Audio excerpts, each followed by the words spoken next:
Kabar buruk menimpa Timnas Indonesia dan pecinta sepak bola tanah air pada Sabtu 2 November 2024 malam waktu Indonesia Barat. Bek andalan Timnas Indonesia Milkers mengalami cedera saat memperkuat FC Twente kontra Willem II di lanjutan pekan ke-10 Eredivisie 2024-2025. Akibat cedera yang dialami, Milkers diganti di awal babak kedua. Jika benar mengalami hamstring, Milkers paling cepat pulih dalam waktu 2 minggu. Jika gagal pulih lebih cepat, Milkers otomatis absen saat Timnas Indonesia menjamu Jepang pada 15 November 2024 dan Arab Saudi pada 19 November 2024 di matchday ke-5 dan ke-6 Grup C kualifikasi Piala Dunia 2026 zona Asia. Wahyu Prasetyo yang biasanya bisa diandalkan Sintayong sebagai pemain pelapis saat ini sedang menjalani penyembuhan cedera betis. Jika Milkers absen, lantas siapa penggantinya? Berikut adalah 3 calon pengganti Milkers yang cedera jelang Timnas Indonesia versus Jepang dan Arab Saudi.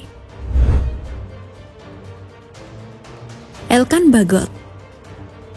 Seiring dengan cedera yang dialami Milkers, apakah hati Sintayong luluh untuk memanggil kembali Elkan Bagot? Salah satu pemain yang levelnya tak jauh berbeda dari Milkers adalah bek Blackpool FC, Elkan Bagot. Setelah cedera sejak akhir Agustus 2024, Elkan Bagot akhirnya pulih dari cedera. Ia sudah duduk di bangku cadangan saat Blackpool FC menang 2-0 atas Gillingham FC di babak pertama Piala FA 2024-2025, Sabtu 2 November 2024 malam waktu Indonesia Barat. Seperti yang kita tahu, Elkan Bagot dan Sintayong kabarnya tengah bersih tegang. Kabar perselisihan antara Elkan Bagot dan Sintayong ini disebut sudah mulai mencuat sejak absennya pemain berposisi bek itu saat Timnas Indonesia U23 menghadapi ajang Piala Asia U23 2024. Ketika itu absennya Elkan memang masuk akal karena agenda Piala Asia U23 2024 bertuburukan dengan jadwal klub. Namun dia kembali absen saat skuad Garuda Muda menghadapi Guinea pada playoff Olimpiade 2024. Padahal ketika itu skuad Garuda tengah krisis bek tengah lantaran Rizky Ridho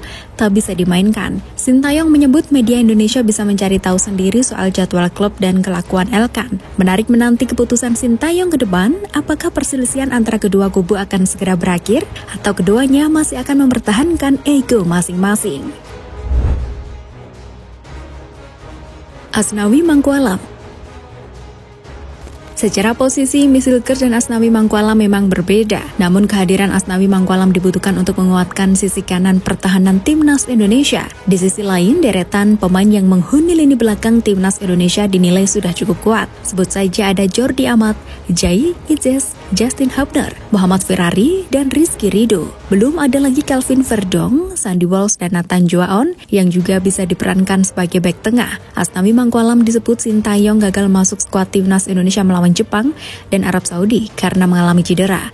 Namun faktanya saat Port FC tandang ke markas Bangkok United di lanjutan Liga 1 Thailand 2024-2025 pada 2 November 2024, Asnawi Mangkualam bermain di 45 menit babak kedua.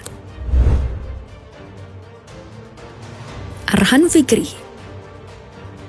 Sintayong hanya membawa 3 gelandang murni untuk menghadapi Jepang dan Arab Saudi, yakni Tom Haye, Ivar Jenner, dan Ricky Kambuaya. Bahkan Ivar Jenner dipastikan absen melawan Jepang karena harus menjalani sanksi akumulasi kartu. Karena itu kehadiran Arhan Fikri dibutuhkan untuk memperdalam lini tengah Timnas Indonesia. Kepercayaan diri Arhan Fikri sedang naik-naiknya karena berstatus gelandang andalan Arema FC.